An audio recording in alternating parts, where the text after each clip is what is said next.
రాజధాని నగరంలో రహదారుల పరిస్థితి ఎంత అధ్వాన్నంగా ఉందో ఇప్పటి వరకు చూసాం. అయితే కేవలం రోడ్లే కాదు, వందల కోట్లు వెచ్చించి నిర్మించిన ఫ్లైఓవర్స్ కూడా సరైన నిర్వహణ లేక శిథిలావస్థకు చేరుకుంటున్నాయి. ముఖ్యంగా నగరం నడిబొడ్డున రాష్ట్ర సచివాలయానికి కూతవేటు దూరంలో ఉన్న తెలుగుతల్లి ఫ్లైఓవర్ పై గుంతలు పడి ఇనుప సీకులు బయటకు తేలి వాహనదారుల ప్రాణాలతో చెలగాటమారుతున్నాయి. అధికారుల నిర్లక్ష్యానికి అద్దం పడుతున్న ఈ ఫ్లైఓవర్ల దుస్థితి ఇప్పుడు చూద్దాం.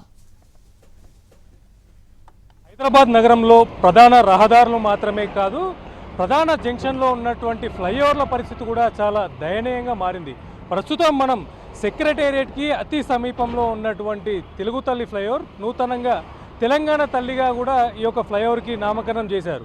ప్రస్తుతం ఈ యొక్క ఫ్లైఓవర్ పైన సుమారుగా రోజు కొన్ని వందల సంఖ్యలో ఈ యొక్క వాహనాల రద్దీ కూడా కొనసాగుతుంది. ముఖ్యంగా అటు సెక్రటేరియట్ కావచ్చు, అలాగే లక్డీకా పుల్, నాంపల్లితో పాటు అటు సికింద్రాబాద్, కవాడిగూడ, ఇందిరా పార్క్ తదితర ప్రాంతాలకు మేజర్ కనెక్టివిటీగా ఉన్నటువంటి ఈ యొక్క ఫ్లైఓవర్ దుస్థితి కూడా చాలా అధ్వానంగా మారినటువంటి పరిస్థితిలో కనిపిస్తుంది. అటు అధికారుల నిర్లక్ష్యం నేపథ్యంలో కూడా పూర్తిగా ఈ యొక్క ఫ్లైఓవర్ కూడా పూర్తిగా దెబ్బతినటువంటి పరిస్థితికి చేరుకున్నది. మనం ప్రస్తుతం చూడవచ్చు, ఈ యొక్క ఫ్లైఓవర్లో ఉన్నటువంటి పరిస్థితిని కూడా మనం గమనించినట్లయితే పూర్తిగా ఈ యొక్క రోడ్డుపై ఉన్నటువంటి తారంతా కూడా కొట్టుకుపోయి కింద ఉన్నటువంటి సీసీ అంతా కూడా బయటకు వచ్చింది. అంతేకాదు మరీ స్పష్టంగా మనం చూసుకున్నట్టయితే సీకులు కూడా, అంటే బ్రిడ్జి నిర్మాణం టైంలో వినియోగించినటువంటి ఆ యొక్క స్టీల్ సీకులు కూడా పూర్తిగా బయటకు వచ్చినటువంటి పరిస్థితిలో కనిపిస్తుంది. ఈ యొక్క బ్రిడ్జి నిర్మాణం జరిగి కేవలం 20 సంవత్సరాలు మాత్రమే పూర్తి చేసుకున్నది. కేవలం 20 సంవత్సరాల్లోనే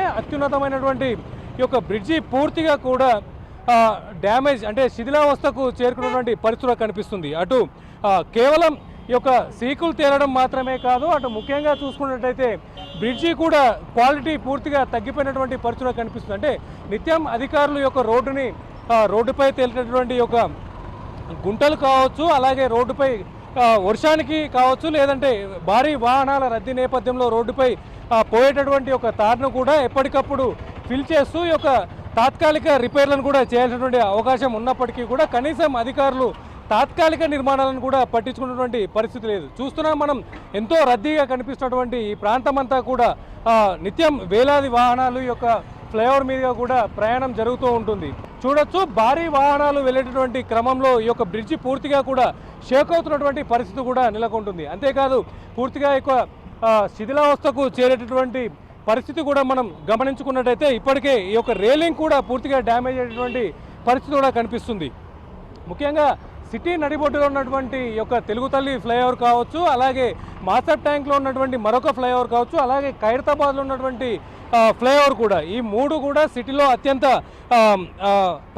ప్రామాణికమైనటువంటి ఫ్లైఓవర్లుగా కూడా చెప్పుకోవచ్చు. ఈ యొక్క ఫ్లైఓవర్లకు సంబంధించి అంటే గతంలో ఇక్కడ ఉన్నటువంటి భారీ రద్దీని తప్పించేందుకు కూడా అటు వాహనదారులకు ఎలాంటి ఇబ్బందులు లేకుండా ఉండేందుకు ఈ యొక్క కనెక్టివిటీని కూడా నిర్మించారు. ప్రస్తుతం చూడొచ్చు, ఫ్లైఓవర్కి సైడ్లో చేసినటువంటి ఈ యొక్క రేలింగ్ వాల్ కూడా పూర్తిగా డ్యామేజ్ అయినటువంటి పరిస్థితిలో కనిపిస్తుంది. ఇది ఇలాగే కొనసాగితే రాబోయే రోజుల్లో పూర్తిగా ఈ యొక్క ఫ్లైఓవర్ అంతా కూడా శిథిలావస్థకు చేరుకోబోయేటటువంటి అవకాశాలు కూడా ఎక్కువగా కనిపిస్తున్నాయి. అధికారుల నిర్లక్ష్యం అనుకోవచ్చు, లేదంటే ఈ యొక్క మెయింటెనెన్స్ నేపథ్యంలో కూడా అధికారులు కనీసం పట్టించుకున్నటువంటి పరిస్థితి కనిపిస్తుంది.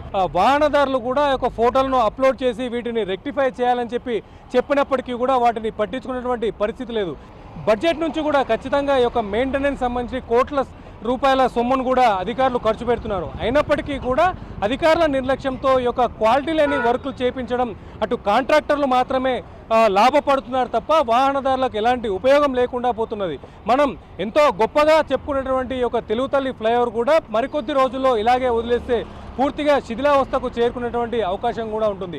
కేవలం ఈ యొక్క తెలుగుతల్లి ఫ్లైఓవర్ మాత్రమే కాదు, హైదరాబాద్లో ఉన్నటువంటి సుమారు 15-20 సంవత్సరాల క్రితం కట్టినటువంటి అనేక ఫ్లైఓవర్ల పరిస్థితి కూడా పూర్తిగా ఇలాంటి దారుణమైనటువంటి పరిస్థితిలో ఉందని కూడా చెప్పుకోవచ్చు. ఇప్పటికైనా జిహెచ్ఎంసీ అధికారులు కళ్ళు తెరిచి ఈ యొక్క ఫ్లైఓవర్లకు సంబంధించినటువంటి నిర్మాణ పనులు, ఎక్కడైతే ఫ్లైఓవర్లు డిస్టర్బ్ అయ్యాయో, ఎక్కడైతే ఫ్లైఓవర్లు డ్యామేజ్ అయ్యాయో వాటిని రిపేర్ చేయించడంతో పాటుగా అటు ఫ్లైఓవర్కి ఏదైతే పిల్లర్కి అలాగే రోడ్డుకు మధ్యలో అనుసంధానంగా ఉండేటటువంటి తప్పేటటువంటి అవకాశం కూడా ఉంటుంది.